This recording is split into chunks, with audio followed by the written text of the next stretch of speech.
Hello बच्चों, let's read this question.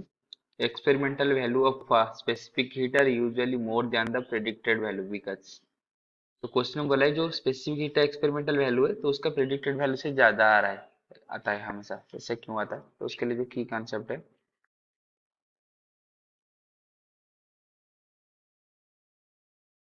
तो की कॉन्सेप्ट इधर क्या है?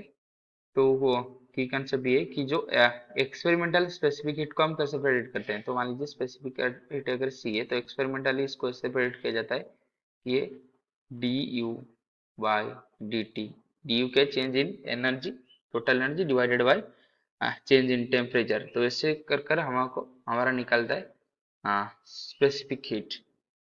तो हमने जब प्रेडिक्ट करते हैं या इसको कैलकुलेट करते हैं, वो कैसे करते हैं? तो हम जो u है उसको मान लेते हैं F/2 N R delta T. तो फिर डी टी कर कर उसको प्रेडिक्ट कर देते हैं। तो इधर जो है ये इक्वेशन किधर से आता है? ये एफ इधर डिग्री ऑफ फ्रीडम है, ये number of mole, R del T है चेंज इन टेम्परेचर।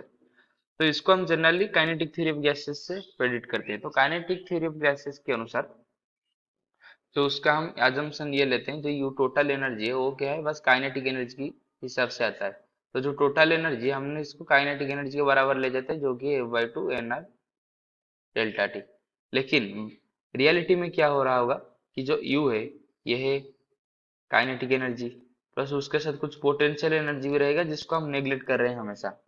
तो इसकी जो नेग्लेक्ट हो रहा है, और दूसरे भी काइनेटिक एनर्जी है जैसे रोटेशनल वाइब्रेशनल, लेकिन ये जो एफ है डिग्री ऑफ फ्रीडम उसके अंदर सब इंक्लूड हो जा रहे हैं। जो एफ अगर डिग्री ऑफ फ्रीडम 3 हुआ तो काइनेटिक बस ट्रांसलेशनल, अगर 5 हो गया तो रोटेशनल, तो अगर 7 हो गया तो उसके साथ वाइब्रेशनल भी आ जाएगा, तो इसमें आ जाए। लेकिन हम जो पोटेंशियल एनर्जी है उसको हम हमेशा नेग्लेक्ट करते हैं, तो इसकी वजह से जो यू का वैल्यू आएगा कम आएगा, तो स्पेसिफिक हीट का वैल्यू कम आएगा, क्योंकि हम काइनेटिक थ्योरी ऑफ गैसेस से पोटेंशियल एनर्जी को नेग्लेक्ट करते हैं। तो इसके हिसाब से जो एक्सपेरिमेंटली जब हम स्पेसिफिक हीट निकालते हैं वो थोड़ा ज्यादा आता है। तो इसके हिसाब से जो अगर ऑप्शन चेक करेंगे तो ऑप्शन ए में बोला है रोटेशनल मोड को हम कंसिडर नहीं कर रहे हैं, ऑप्शन बी में बोला है कि वाइब्रेशनल मोड, ऑप्शन सी में बोला है ट्रांसलेशनल मोड। तो सही आंसर होगा option D, none of the above, क्योंकि हमने पोटेंशियल एनर्जी को नेग्लेक्ट कर रहे हैं। तो option D is the right answer. I hope you have understood this question. Best of luck.